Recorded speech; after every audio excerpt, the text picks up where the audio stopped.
هەروەک ئاگادارن ئەمڕۆ ساڕۆژی تیرۆری ناجوانمەردانەی شەهید ئیقبال مرادی بەدەستی ڕژیمی ئاخوندی ئێران و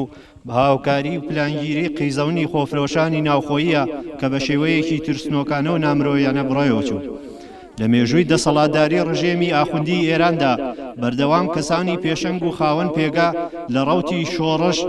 بوونەتە ئامانجی پلانگیری و هەوڵ دراوە بە شەهیدکردنیان پاشەکشە بە ڕەوتی شۆڕشی گەلەکەمان بکەن و هەر لەم مانگەدا دەیان نمونەی لەم چەشنە لە تیرۆری دەوڵەتی هەیە کە ئەتوانین ئاماژە بە تیرۆری دکتۆر قاسملۆ و هاوڕێیانی لە پایتەختی وتریش بکەین. ڕەنگە پێشتر و لە قۆناغەکانی پێشترا بە هەدەفگرتن و شەهیدخستنی سەرکردە و پێشنگەکانی شۆڕشی گەلەکەمان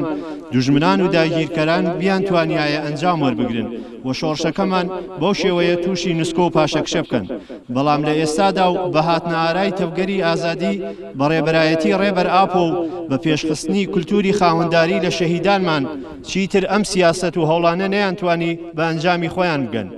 کولتوری خاوەنداریەتی لە کەسایەتی شەهیدان و ڕێباز و ئامانجەکانیان و پەروەردەی هەزاران کەسایەتی پێشەنگ و سەرکردە ڕەوتێکی ئاوا کرد کە بە لەدەستانی هەر تێکۆشەر و پێشەنگێک سەدان تێکۆشەری دیکە بە باوەڕی و ئیمانی ڕاستەقینە درێژەدەری ڕێباز و ڕێگەی شەهیدانمان بن و کاروانی تێکۆشان و سەرخستنی شۆڕش بە گورتر لە جاران بەرەو مەنزڵگەی ئازادی و یەکسانی بەڕێ بکەن.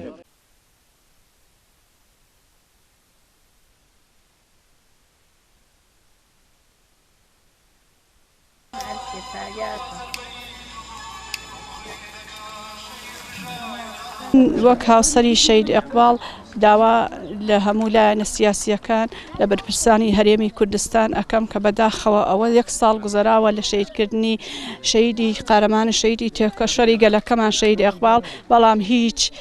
هەوڵێ نەدراوە بۆ دۆزینەوەی بکەرەکان و